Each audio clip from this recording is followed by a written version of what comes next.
All right, welcome to another week of the Matt Report, brought to you by our friends at Cobos Insurance Center. I'm Sean Bennett. Marissa McNeese is joining me. We're both from the Chronicle. First time we've gotten together since the Avon football run to the state semifinals. So we've finally got to get together again to do something sports related here. And you're a longtime wrestling fan, or you know it. Longtime wrestling fan. Couldn't wait to get back on the show with you to talk some wrestling. Right on. All right. Well, as you know, every week we start with the top three performances.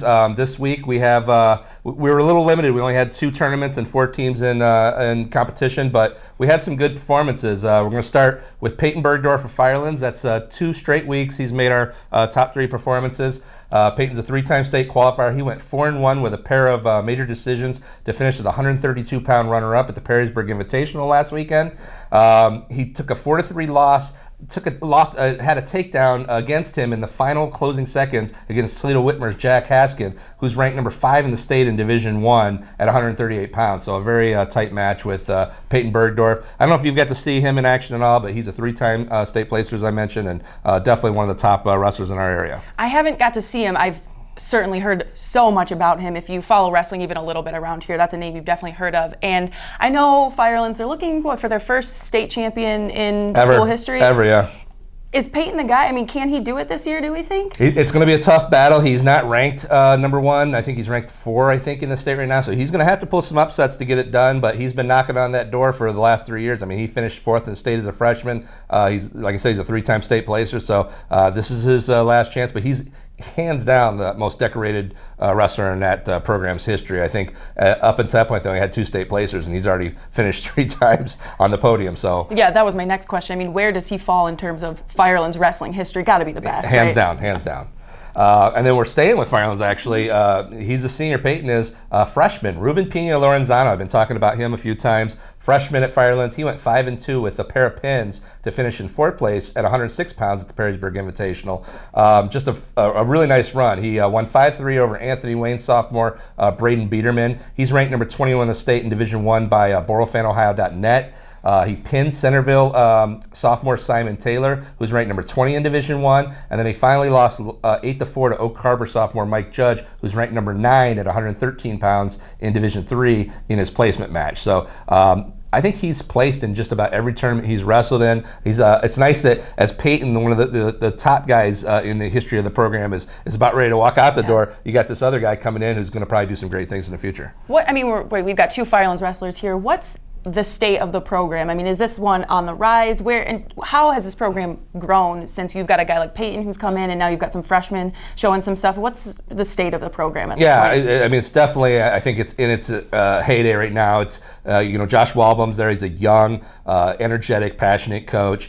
He was a big time wrestler himself. He wrestled after high school. Did some big things. So I think they're definitely on the climb. I think they're going to just keep pushing guys in. Their numbers is still their issue. They don't have a lot of guys out, and if they're hit with injuries or illness or whatever, like they seem to be every year, they definitely can't fill a lineup. So that's their big number right now, just getting those guys into the youth program and filling up that lineup. Yeah. Our final of top 3 performances is Tony Governal of Columbia, another freshman. He went 4-0 with a pair of pins at the Cochant Classic at Westlake on Saturday. Earned pins against Shaker Heights and Clearview, and won 5-3 over Westlake's Nico Magda. And I picked Tony. There was several Columbia wrestlers who went 4-0 at the event, but I picked Tony because just a few weeks he did this performance just a few weeks removed from cracking a vertebrae or chipping a vertebrae during the Vermilion Holiday Superdose. He was in the hospital. I saw him. They had online. He was in a hospital bed being treated for this vertebrae injury, and he's back here just getting it done. A freshman at Columbia High School. Yeah. I don't know how he did it. That's not something I think I can bounce back from that quickly. So that's got to be honestly the most impressive that we've got out of these wrestlers are tough. I'm telling you, they'll cut off a hand in the middle of the match. That's all right. Just put some tape around it. We'll finish the match. So our top 3 performances again: Peyton Bergdorf of Firelands, Ruben Pina Lorenzano of Firelands, and Tony Governal of Columbia. All right, on to our next segment. This is our sponsored segment called My Favorite Move, brought to you by Century 21 Deanna Realty. This week we have Amherst Clay Carpenter. He's going to do, now I'm going to try to get this move out. Okay. It's a front headlock to a head and hip cradle. It's a combination move where you basically, it's both takedown, and if you do the move correctly, you're going to get back points too, because you're exposing the opponent's back to the mat to get a near fall. I got a little sneak preview of this. I mean, any wrestling move for me at this point is impressive, but this one was pretty cool to watch, I have to say. All right, so this is My Favorite Move with Amherst Clay Carpenter, brought to you by Century 21 Deanna Realty. Hi, my name is Clay Carpenter. I'm here to show you a head and hip cradle from a front headlock.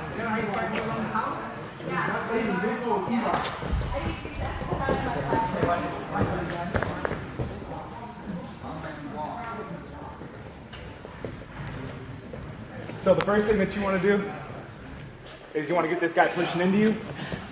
You want to snap his head down, get into a good front headlock position with your shoulder right on top of his shoulder.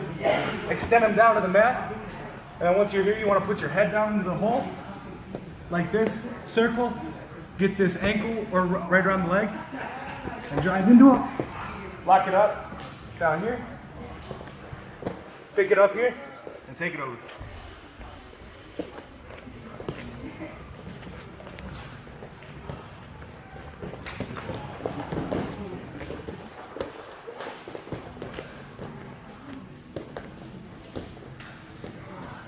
So that's it. Clay Carpenter, he's seasoned veteran on the mat, so we appreciate Amherst and Clay for being part of the My Favorite Move segment this week, brought to you by Century 21 Deanna Realty. All right, next segment. I call this Heading West and East. Because we're going to be talking about two of the bigger tournaments at this juncture of the season, and that's the Maumee Bay Classic out in Oregon Clay, which is the West, and the Bill Dees Memorial Invitational, which is Akron Firestone, which is the East from here. Well, let's start with the Maumee Bay Classic. It's probably one of the top tournaments in January in Ohio, maybe even in this region of the U.S. And I say this region because we have Michigan teams. Are you familiar with Michigan teams? A little bit. So we have Michigan teams coming down into Maumee Bay, and it's high level. We have Elyria, Firelands, and Vermilion out there, our local teams in the field. Elyria's ranked number 15 in the nation. Brighton, Michigan is ranked number 18 in the nation. They're also in there. So those two teams are probably going to battle for the team championship because they're both nationally ranked. Besides that, 25 projected state finalists and 96 top 10 state-ranked wrestlers per BoroFanOhio.net. It is a huge field. It's unbelievable. And that's not even including the Michigan kids. Yeah. There's a Josh Lowe from Intermat sent me a kind of a breakdown of the Brighton and the Michigan teams there, and there are a lot of state placers. There's a couple state champions, Michigan state champions coming. So it's going to be a huge field. Do you expect good representation in terms of placers from our area? I mean, obviously Elyria, top teams in the nation. Do you Elyria expect them for to do sure. well? Yeah, well, Elyria for sure. Firelands, you got Bergdorf. Vermilion has a couple of good kids too. So I expect it. But honestly, if you finish as a placer in this tournament, it's something special. It's better than placing in your normal high school tournament. So even though guys who would probably have placed in most tournaments like if Ruben Pena Lorenzano continues to place in this tournament, that's pretty high end. So that'll be probably his best placement to date. But some of the top potential matchups here, Elyria's Peyton Fenton, who's a defending state champion and number 2 in Division I. These rankings, again, are by BoroFanOhio.net, who does weekly rankings. Could potentially face Oregon Clay's Jacob Mood, who's ranked number 1 in the state and number 13 in the nation. That's per Internet. Or Delta's Zach Matten, who's ranked number 1 in Division III, or Troy Christian's Jason Schaefer, who's ranked number 2 in Division III. So there's a lot of high-level guys there at that 113-pound weight class. Elyria's Dylan Shaver, he's ranked number 11 in the nation. He could possibly face Wassigan's Nolan Ray, who's ranked number 1 in Division II at 126 pounds. Elyria's Nate Burnett, he's ranked number 2 in Division I, could possibly face Louisville's Davian Rhodes, who's ranked number 1 in Division II, or CVCA's Matt Williams, who's ranked number 2 in Division II, or Troy Christian's Ethan Turner, who's ranked number 1 in Division III. So those are all potential state finalists, all grouped together in one weight class. That's at 132 pounds. Wow. Then you got Illyria's Mick Burnett, who's ranked number 12 in the nation. He could potentially be on a crash course against Brighton's Eddie Homrick, who is a Michigan State champion and a Michigan State University signee. Okay.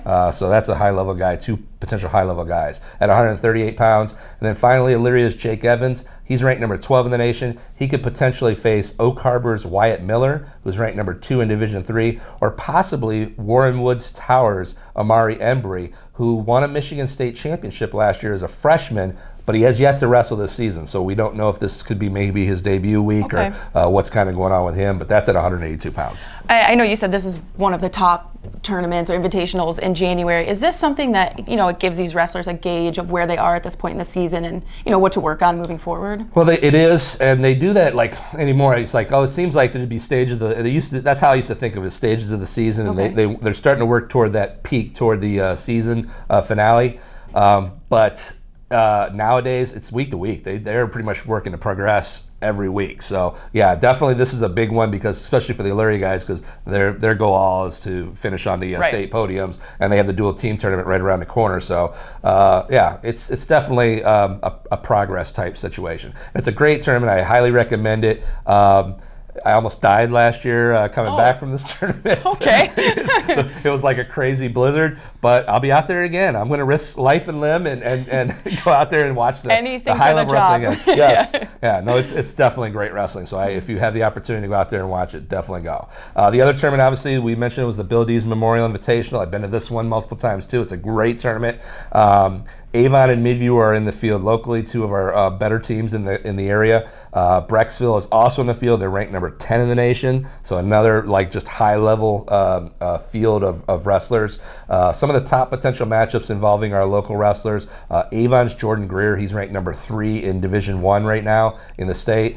Against Brecksville's Ben Venadia, who's number 2 in Division I and number 13 in the nation. Wow. So that's a high, just a monstrous test for Jordan Greer. And then at the other one, that's 195 pounds. And then at heavyweight, Midview's Daniel Bucknavich, he's ranked number 3 in Division I, taking on Akron Hoban's Jake Burns, who's number 4 in Division II. That could be a real nice test for Bucknavich, who hasn't got a lot of good tests this year. He hasn't. I think he's 18-0 with 18 pins.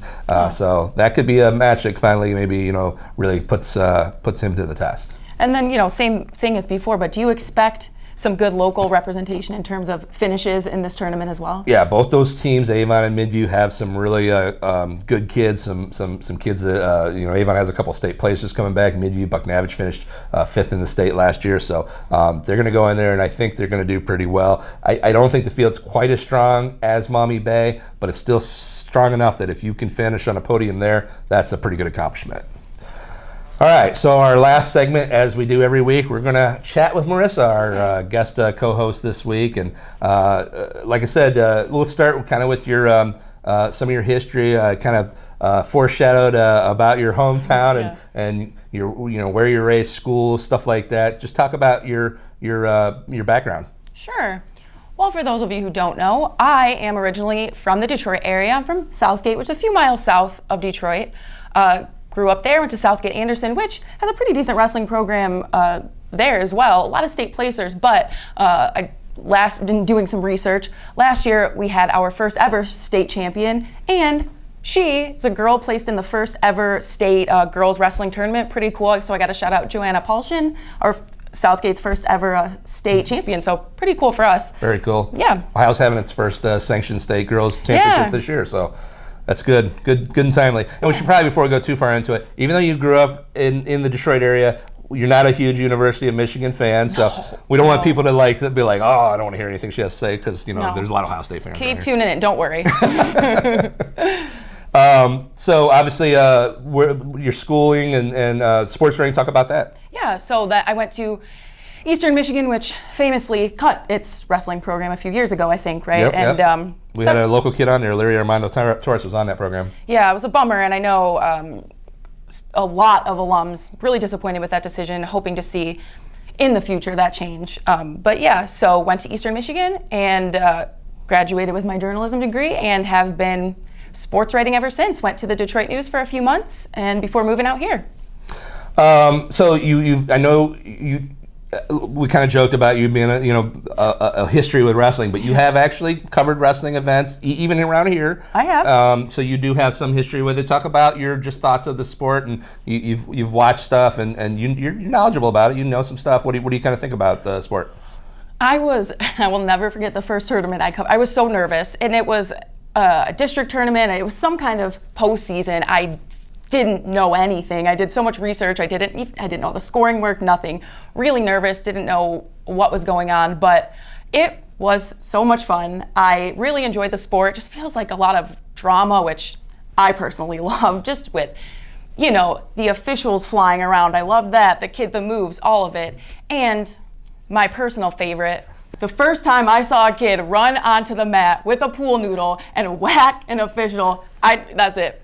I knew I found the sport for me. You've been waiting all year to come on the show to talk about those boppers. Yes. And I got to admit, I've been doing this for quite a while, and that's one of the things I've never really highlighted on, and they're fun. Those kids, you've seen them like leave their feet trying to hit the refs yes. with the noodle. Sometimes they do a taped up towel or whatever it might be, and sometimes they fall asleep over there, and they're realizing, oh wait, the time's coming. They throw the they gotta hurry up and run. I love the different approaches. You have the kids who are nervous, they don't know when they should walk out there or run, how they should approach, or the kids that how I would do it, just run out there and go all out with it. I loved it. Did they like distract you? I mean, they're so, because they're obviously young, they're cute, and they're funny, but is it kind of almost distracting to the point where like you're watching that instead of the action on the mat? I found myself sometimes if they're like flailing around, it's hard to sometimes keep attention to what's going on. It is, and especially if they start creeping in a little bit early, giving themselves some time. I can't help it. I start paying attention to them. And the first tournament I was at, I had no idea what this even was, so I went to investigate a little bit with a stack of pool noodles, and I didn't get a talking to, but I got a hey, what you doing over there? So, don't mess with our pool noodles. Whoops. Well, the nice thing is most of the people who are watching this that are wrestlers are going to relate, because just like in football where you have the water boys or the ball boys in basketball, most boppers are youth wrestlers.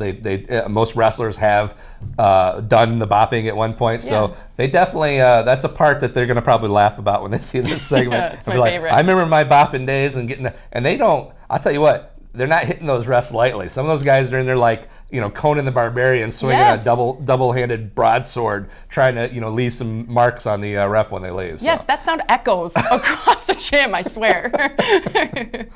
All right, well, I appreciate you coming on this week and talking, pool noodles and boppers with us, and bringing us, a fresh take on the wrestling world. So now you guys have to convince me to get Sean to come on my basketball show, right, Sean? Yes, in the paint. Yes. Well, we'll probably make that happen in the next part of the season. So.